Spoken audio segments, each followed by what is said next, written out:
अपने इस प्यारे YouTube चैनल में। फ्रेंड्स, आज का जो हमारा टॉपिक है वो है सर्वनाम, और इसके पहले वाले भाग में हमने संज्ञा को पढ़ा था। सो फ्रेंड्स, आज के इस टॉपिक में हम संज्ञा का पूरा परिभाषा और उनके प्रकार को जानेंगे। फ्रेंड्स, आगे बढ़ने से पहले आपसे एक छोटी सी रिक्वेस्ट होगी, अगर आप हमारे इस चैनल पर नए हैं और सब्सक्राइब नहीं किए हैं तो प्लीज़ सब्सक्राइब कर लीजिएगा। आपको इस चैनल पर ऐसी इंटरेस्टिंग वीडियो आगे भी मिलती रहेंगी, ठीक है। तो आइए देखते हैं कि सर्वनाम का परिभाषा क्या होता है। दोस्तों, सर्वनाम जो नाम दिया हुआ है, इससे साफ ही पता चलता है कि जितने भी नाम होते हैं, ठीक है, क्या होता है, जितने नाम होते हैं। देखते हैं, संज्ञा के स्थान पर प्रयोग किए जाने वाले शब्द ही क्या कहलाते हैं, सर्वनाम कहलाते हैं। सो फ्रेंड्स, संज्ञा के स्थान पर जब हम प्रयोग करते हैं जिन शब्दों को, उन्हीं को हम क्या कहते हैं, सर्वनाम कहते हैं। और संज्ञा, अगर आप हमारा संज्ञा का वीडियो आपने देखा होगा तो आपको अच्छे तरीके से समझ में आ जाएगा कि संज्ञा किसे कहते हैं। और जानने के लिए मैं बता भी देती हूँ, ठीक है। किसी व्यक्ति, वस्तु, प्राणी, स्थान, भाव का जो बोध करता है उसी को हम क्या कहते हैं, संज्ञा कहते हैं। और उन नामों के स्थान पर जिन शब्दों को हम प्रयोग करते हैं उन्हीं को हम क्या कहते हैं, सर्वनाम कहते हैं। जैसे कि वह, तुम, तुम्हारा, हमारा, ऐसे जब शब्द आते हैं तो उसे हम क्या कहते हैं, सर्वनाम कहते हैं, ठीक है। तो आइए देखते हैं सर्वनाम के भेद कितने होते हैं। तो फ्रेंड, सर्वनाम के 6 भेद होते हैं। कितने होते हैं, 6, ठीक है। वो कौन कौन से होते हैं? अनिश्चयवाचक सर्वनाम, निश्चयवाचक सर्वनाम, प्रश्नवाचक सर्वनाम, संबंधवाचक सर्वनाम, निजवाचक सर्वनाम, पुरुषवाचक सर्वनाम। सो फ्रेंड्स, आप अगर किसी बुक में देखते होंगे तो वो सबसे पहले पुरुषवाचक सर्वनाम देता है, ठीक है। लेकिन हम आपको इसको क्या करेंगे, एक ट्रिक के माध्यम से हम समझेंगे। अगर वैसे नॉर्मली हमको ये नाम नहीं याद होते हैं तो हम ट्रिक के माध्यम से इसको क्या कर सकते हैं, आसानी से याद कर सकते हैं। और हमारा ट्रिक क्या होगा, हम इसको याद कर सकते हैं अनाम सनाम, ठीक है।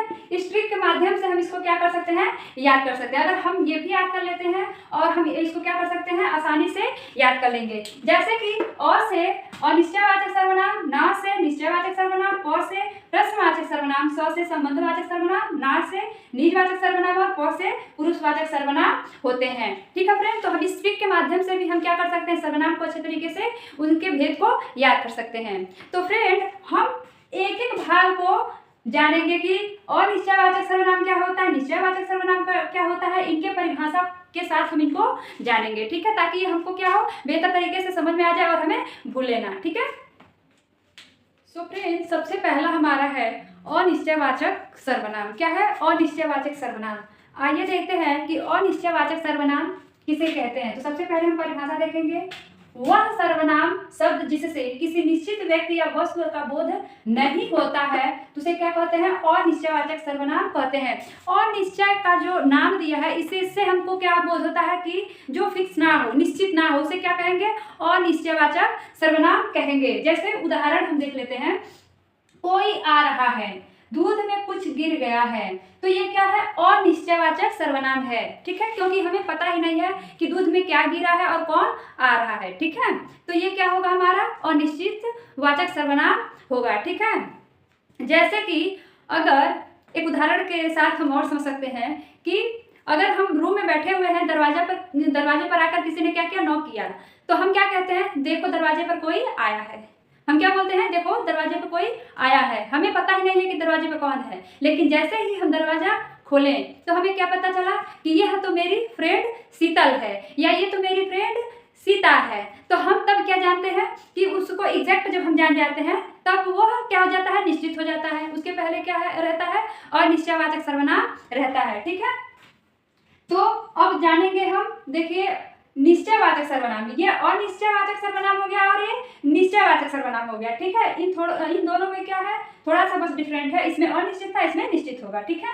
देखिए परिभाषा, निश्चयवाचक सर्वनाम वे शब्द हैं जिनसे किसी पास या दूर की वस्तु या व्यक्ति का निश्चयात्मक रूप से बोध होता है तो उसे हम क्या कहते हैं, निश्चयवाचक सर्वनाम कहते हैं, ठीक है। जैसे कि पास या दूर का, जैसे कि यह उदाहरण देख लेते हैं, यह मेरा घर है, वह तुम्हारा स्कूटर है। तो ये क्या है, इसमें निश्चित एकदम बात हो रही है, ठीक है, कि यह तुम्हारा घर है, वो किसी और का नहीं, तुम्हारा है, तो क्या है, फिक्स है, ठीक है। तो इसे हम क्या कहेंगे, निश्चयवाचक सर्वनाम कहेंगे। और उदाहरण जान सकते हैं, यह मार्कर मेरा है, तो ये फिक्स है, किसका है, मेरा है, ठीक है।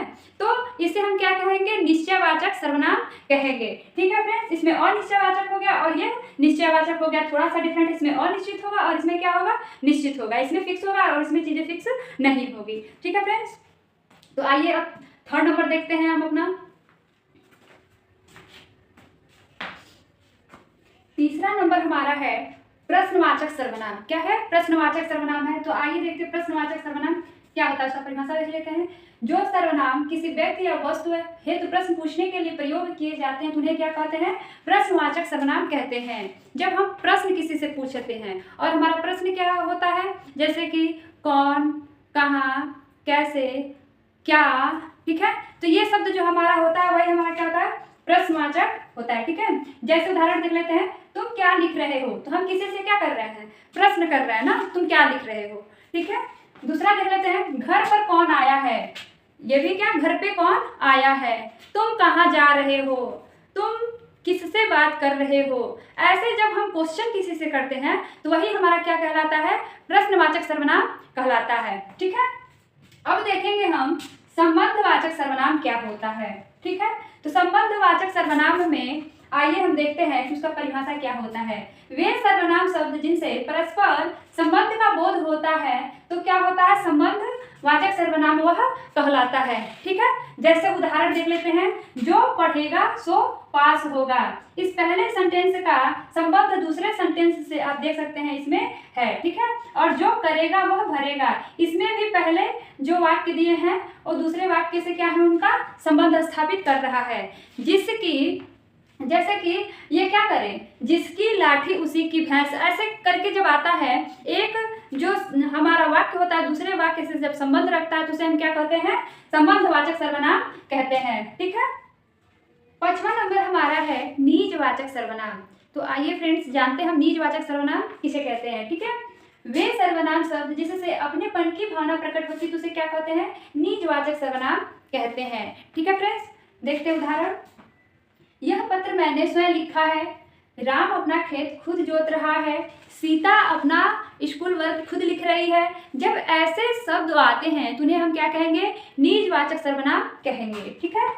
पुरुषवाचक सर्वनाम, पुरुषवाचक सर्वनाम क्या होता है, परिभाषा ये देखते हैं। जो सर्वनाम शब्द बोलने वाले, सुनने वाले तथा अन्य व्यक्ति के लिए किए जाते हैं प्रयोग, तो उसे क्या कहते हैं, पुरुषवाचक सर्वनाम कहते हैं। और फ्रेंड्स पुरुषवाचक सर्वनाम के 3 भेद होते हैं, कौन कौन से, उत्तम पुरुष, मध्यम पुरुष और अन्य पुरुष, ठीक है। ये 3 भाग होते हैं। उत्तम पुरुष क्या होता है, तो फ्रेंड जो व्यक्ति है खुद के लिए जिन सर्वनामों का प्रयोग करता है उन्हें हम क्या कहते हैं, उत्तम पुरुष कहते हैं। क्या कहते हैं, उत्तम। थोड़ा सा इसमें कंफ्यूजन हो जाता है लेकिन हम समझेंगे इसको आराम से ताकि हमको समझ में आ जाए, ठीक है। तो जो व्यक्ति है अपने लिए, खुद के लिए जिन सर्वनाम शब्दों का प्रयोग करता है तो उसे क्या कहते हैं, उत्तम पुरुष कहते हैं। जैसे मैं स्कूल जाता हूँ, मैं गृह कार्य करता हूँ, मैंने गृह कार्य किया, मैं खेलता हूँ। जब ऐसे आता है तो वो क्या हो जाता है, उत्तम, खुद की बात होती है, ठीक है, तो वो क्या हो जाता है, उत्तम पुरुष हो जाता है।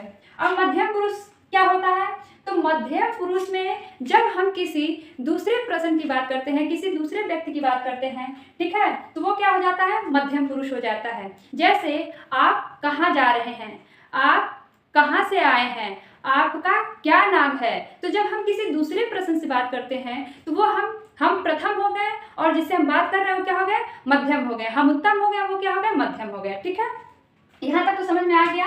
अब हम जानेंगे अन्य पुरुष, ठीक है। तो फ्रेंड जब कोई तीसरे के बारे में जब हम बात करते हैं, किसी तीसरे पर्सन के बारे में बात करते हैं तो उसे हम क्या कहते हैं, अन्य पुरुष कहते हैं, ठीक है। जैसे कि हम समझ सकते हैं उत्तम पुरुष जो है वो मध्यम पुरुष से क्या किया, मध्यम पुरुष से बात किया कि देखिए वो कौन आ रहे हैं, क्या कि वो देखिए कोई है, कौन आ रहा है, वो कौन है, ठीक है। कोई दूर व्यक्ति खड़ा है तो हम क्या पूछते हैं, देखो वो कौन है, ठीक है। तो हम किससे पूछ रहे हैं, मध्यम पुरुष से पूछ रहे हैं, ठीक है। उत्तम ने मध्यम से पूछा किसी अन्य व्यक्ति के बारे में, ठीक है, तो उसे हम क्या कहेंगे, अन्य पुरुष कहेंगे। फ्रेंड्स, हम उम्मीद करते हैं कि हम अच्छे से इसको समझा पा रहे होंगे, आपको समझ में आ रहा होगा, ठीक है फ्रेंड्स। तो ये रहा हमारा आज का सर्वनाम टॉपिक, जिसको हमने पूरा परिभाषा के साथ एक एक को पढ़ा। सो फ्रेंड्स, अगर अभी तक आप हमारे इस वीडियो को लाइक और इस चैनल को सब्सक्राइब नहीं किए तो प्लीज़ सब्सक्राइब कर लीजिएगा, हमको इससे मोटिवेशन भी मिलता है। सो फ्रेंड, ऐसे ही मिलते हैं एक इंटरेस्टिंग वीडियो के साथ अगले भाग में। तब तक के लिए आपका प्यार भरा नमस्कार।